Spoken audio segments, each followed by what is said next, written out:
MLP lalainya besar. Harusnya 20 tahun dia mengawal bagaimana pasal-pasal dalam Undang-Undang Otsus ini harus diimplementasikan. Hak-hak masyarakat itu harus terjamin.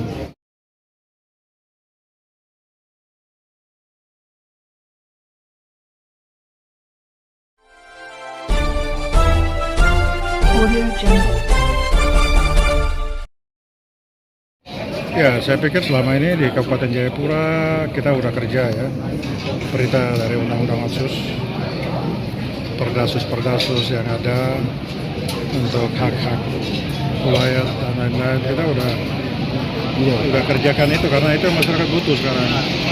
Kepastian.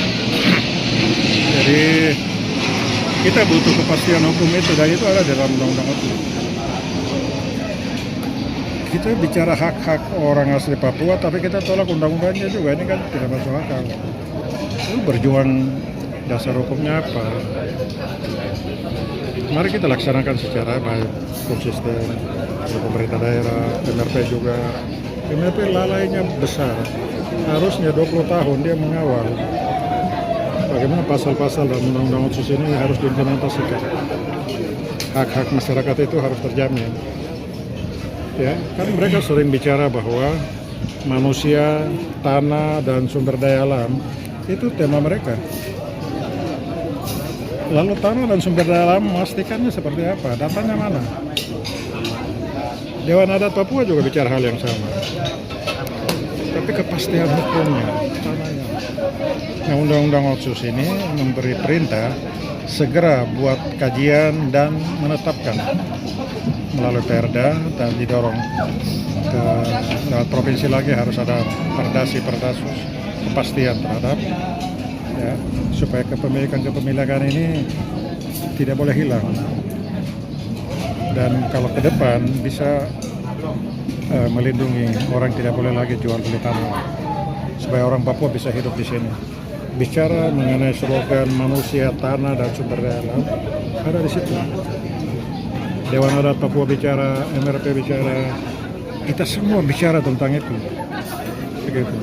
Nah, itu perintahnya, regulasinya jelas, itu ada di Otsus. Nah, itu yang kita harus kerjakan. Nah, revisi kemarin kan itu kan proses yang lain ya. Pemerintah pusat sudah meminta evaluasi, tapi kan provinsi kan malas tahu. Provinsi kan abaikan itu. Minta provinsi untuk melakukan evaluasi itu sebelum Undang-Undang Otsus itu direvisi. Saya lihat kita tidak boleh dibodohi dengan narasi-narasi ya, memutarbalikkan fakta. Kalau Undang-Undang Otsus bilang kurang, iya pasti ada kekurangan. Tidak bisa semua keinginan, semua kebutuhan seluruh masyarakat itu bisa diakomodir, nggak bisa. Pasti ada kurang juga, dalam perjalanannya kita perbaiki, kita tingkatkan lagi. Tapi harus ada tindakan yang harus jelas. Jangan teriak terus 20 tahun habis, ini nanti teriak terus 20 tahun habis lagi, tidak bisa pernah bikin sesuatu. Kita harus mulai kerjakan, lihat dulu masyarakat. Saya pikir ini bukan hal yang baru kita teriakan karena kita kerja di sini. Ya, saya bukan jadi bupati baru kerja barang ini. Sebelum waktu saya di LM saya kerja barang ini juga.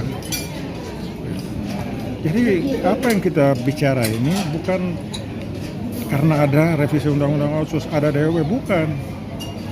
DOB kan hanya perubahan wilayah administrasi pemerintahan saja. Dia tidak merubah kepapuan kita. Karena Undang-Undang Otsus itu satu, mengikat semua. Berapapun provinsi, perintah undang-undangnya satu. Tinggal setiap wilayah adat, Animha, Lapago, Mepago, bagaimana menerjemahkan sesuai dengan karakteristik masing-masing di situ. Itu yang harus kita lakukan supaya ada proteksi, ada keberpihakan. Dan itu harus dilakukan. Kita tidak bisa kerja tanpa regulasi. Nanti bisa diperdebatkan terus-menerus dan tidak pernah selesai. Kita harus ada kepastian.